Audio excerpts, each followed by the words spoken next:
Naghain na ng kanyang Certificate of Candidacy ang dating sundalo at Most Decorated Military Officer at Medal of Valor awardee na si retired Colonel Ariel Querubin araw ng Lunes, October 7, 2024. Si Querubin ay tatakbo sa pagkasenador para sa darating na 2025 midterm election.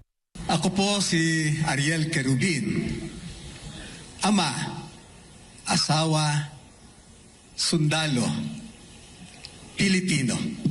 Inaalay kong muli ang aking sarili para sa ating bayan.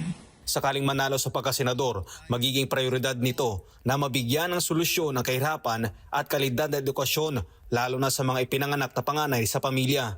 Gusto sana na matupad yung aking pangarap na mapalaya ang lahat sa gutom at kahirapan.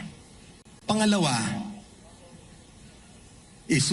gusto ko rin, gusto natin na mabigyan ng kalidad na edukasyon ang mga kabataan, lalong-lalo na ang mga panganay, dahil sila ang tinatakbuhan ng pamilya. Pangatlo nitong isusulong sa Senado ang protektahan ang ating teritoryo na kung saan nakakaranas ang Pilipinas ng pambubuli mula sa ibang bansa.